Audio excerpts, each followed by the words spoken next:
Hey Grace Posse, welcome back to the Daily Devotion. I hope you guys are doing well. Today our scripture of focus is going to be one that we talked about yesterday. Romans 5 and verse 8. God demonstrated his own love toward us in that while we were yet sinners, Christ died for us. What we're going to talk about today is he loves you. And he loves you very, very much. Our scripture we're going to read today is 1 John 4, 16 through 19. And it says, "And we have come to know and have believed that the love which God has for us, God is love, and the one who abides in love abides in God, and God abides in him. By this love is perfected in us, that we may have confidence in the day of judgment, because as he is, so also are we in this world. Therefore there is no fear in love. But perfect love casts out fear, because fear involves punishment. And the one who fears is not perfected in love. We love because he first loved us." One concept of love has been so used, abused, and misused today that you can hide almost anything behind it. That's because most people are looking for love in all the wrong places. They know they need it. They know they've got to have it.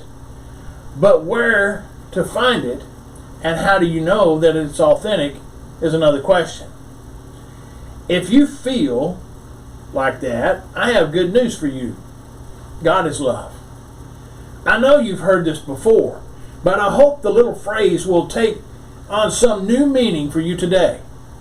Let me start with this definition.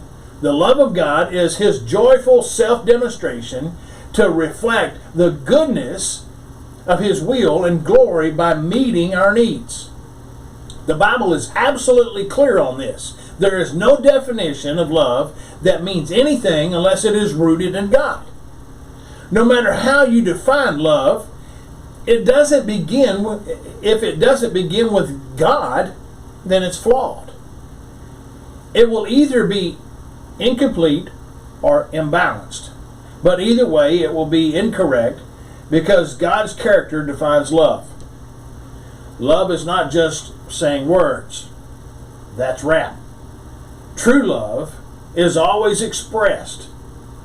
God expressed his love in creation. You can look around you and see proof of God's love. But his greatest demonstration of love is in redemption, Jesus Christ hanging on the cross for all of us to see. Once you see that, you see why true love is willing to pay the price so that the one I love can get something out of it. God's love is not tied to the worth of a person being loved. That's good news because the only thing you and I are worthy of is judgment. But don't misunderstand. The fact that God's love is unconditional doesn't make it weak and accepting of everything. Here's the major difference between divine love and what so often passes for love. Much of what people call love is just mush. God's love always makes judgment calls. So here's something to think about. If you've experienced God's love, you've got the real thing. Don't settle for a weak imitation. God bless you guys, and I'll see you next time.